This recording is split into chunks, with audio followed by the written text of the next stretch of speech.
Waalaikumsalam Waalaikumsalam warahmatullahi warahmatullahi wabarakatuh. wabarakatuh. Perkenalkan kami dari kelompok 5 ingin mempresentasikan hasil diskusi kami. Baik, saya mengucapkan banyak terima kasih kepada dosen pengampu mata kuliah konsep dasar IPS, Bapak Sunar, yang telah memberi kesempatan kepada kami untuk memaparkan materi kami. Selanjutnya saya mengucapkan banyak terima kasih kepada rekan-rekan yang saya hormati. Saya Nunung Istihara selaku moderator yang akan memandu jalannya presentasi pada kesempatan kali ini. Untuk mengefisienkan waktu, perkenalkan rekan-rekan saya, ada Fadilatul Amalia sebagai presentator pertama, dan ada Nur Iza sebagai presentator kedua, dan ada Rahmatika sebagai presentator ketiga. Baik, kita lanjut. Baik, saya persilakan kepada Fadilatul. Baik, yang pertama latar belakang. Indonesia merupakan negara kepulauan yang memiliki kekayaan budaya dan keberagaman agama yang luar biasa. Dalam sejarah panjang bangsa ini, berbagai kepercayaan dan ajaran spiritual telah tumbuh dan berkembang secara berdampingan. Salah satu agama besar yang sempat mencapai masa kejayaan di Nusantara adalah agama Buddha.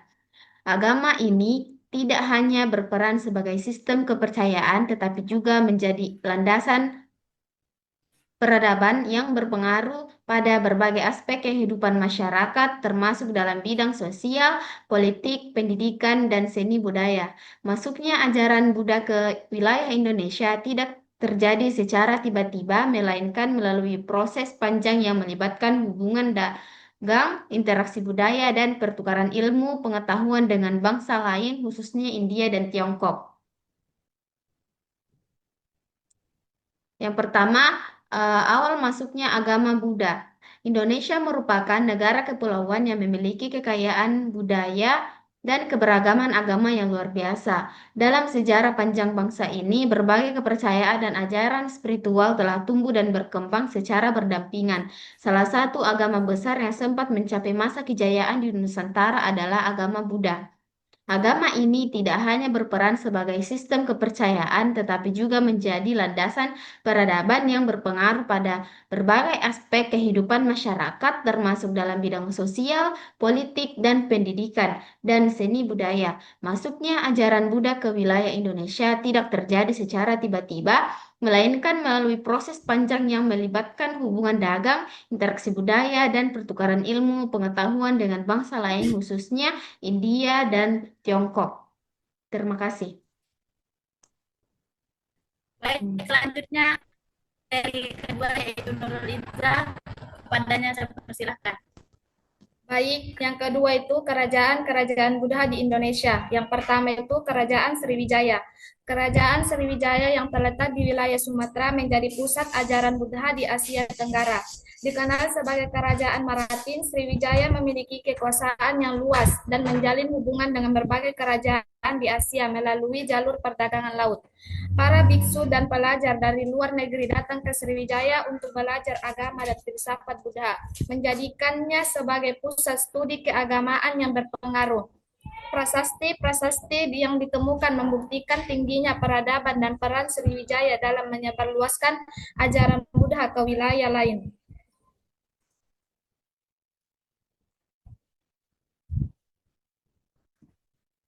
Yang kedua itu Kerajaan Mataram. Dinasti Shailedra yang berkuasa di Jawa Tengah dikenal sebagai dinasti pelindung agama Buddha Mahayana. Mereka tidak hanya mendukung perkembangan ajaran Buddha, tetapi juga membangun berbagai candi mega yang menjadi bukti peradaban tinggi, seperti Candi Borobudur. Pemerintah dinasti Shailendra juga memberikan dukungan pada pembangunan infrastruktur spiritual seperti vihara dan pusat pendidikan agama.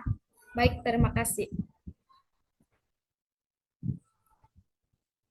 Selanjutnya materi yang Tiga yaitu gramatika kepadanya.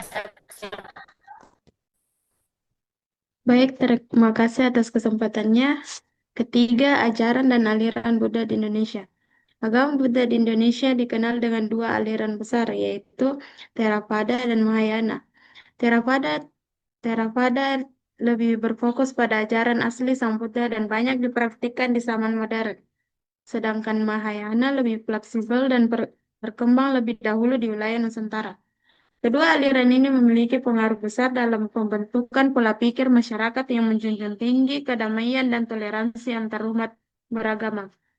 Kitab suci utama umat Buddha adalah Tripitaka, dan tempat ibadah mereka disebut vihara. Hingga kini, praktik ibadah umat Buddha di Indonesia tetap berjalan dengan semangat Pancasila, terutama sila pertama yaitu ketuhanan yang Maha Esa, yang menjadi yang menjadi dasar toleransi antarumat beragama di Indonesia. Dan yang keempat, peninggalan arsitektur dan seni Buddha, Candi Borobudur Prasasti. Peninggalan Buddha, peninggalan budaya Buddha sangat banyak dan bernilai tinggi, baik dari sisi sejarah maupun estetika. Candi Borobudur menjadi monumen terpenting yang menunjukkan keagungan arsitektur dan nilai spiritual Buddha. Struktur candi ini menggambarkan perjalanan menuju pencerahan dengan relief yang penuh makna filosofis. Selain Borobudur, terdapat terdapat pula Candi Mendut, Candi Pawon, Candi Kalasan, dan Candi Muara Takus yang merupakan warisan Buddha dari masa kejayaan Buddha. Candi-candi tersebut tidak hanya menjadi tempat ibadah, tetapi juga sarana pendidikan dan pusat kegiatan sosial keagamaan.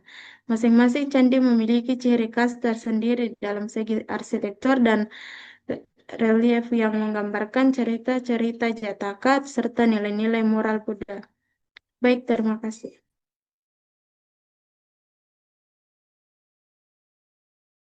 Yaitu saya sendiri, 5. Pengaruh Buddha dalam pendidikan dan hubungan internasional. Pendidikan dalam ajaran Buddha sangat menekankan pembentukan karakter dan kedalaman spiritual. Di masa kerajaan seperti Sriwijaya, Vihara dijadikan sebagai pusat pembelajaran agama dan pengetahuan. Banyak pelajar dari luar negeri datang untuk belajar, membuktikan peran Indonesia sebagai pusat ilmu dan budaya pada masa itu. Dalam hubungan internasional, prinsip ajaran Buddha tentang cinta kasih dan kedamaian turut membangun jalinan informasi antara kerajaan-kerajaan di Asia.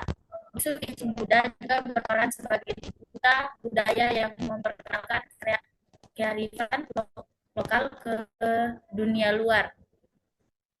Sriwijaya dan Mataram menjadi pusat hubungan diplomatik dengan kerajaan India dan Tiongkok yang menunjukkan tinggi nilai-nilai toleransi dan pertukaran ilmu. Warisan budaya-budaya bertahan. Warisan budaya Buddha masih dapat ditemukan dalam bentuk bangunan bersejarah, seni, tradisi, dan praktik keagamaan. Peringatan wasiat, praktik meditasi, dan kehidupan komunitas di vihara menjadi bagian hidup warisan yang terus dijaga hingga kini. Upaya pelestarian dan pengembangan budaya Buddha terus dilakukan oleh berbagai pihak, termasuk pemerintah, komunitas keagamaan, dan organisasi sosial. Candi Borobudur, Candi Pasan, Candi Mendut, Candi Pawon, Candi Muara Takus. Nah, warisan budaya Buddha yang bertahan. Prasasti pertama, prasasti Tukmas, kedua prasasti Canggal, seni pertunjukan. Yang pertama wayang, yang kedua prasasti. Yang pertama perayaan wasiat, yang kedua meditasi.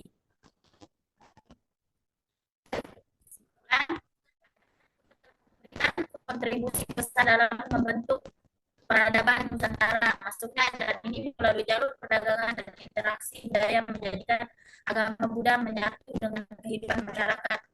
Kerajaan-kerajaan seperti Sriwijaya dan Mataram kuno menjadi pusat penyebaran ajaran ini. Hingga kini, warisan Buddha tetap hidup dalam berbagai bentuk, baik fisik maupun nilai-nilai budaya. Kurang.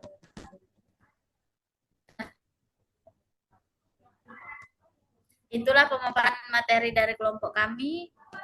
Cukup sekian yang bisa kami sampaikan. Wassalamualaikum warahmatullahi wabarakatuh.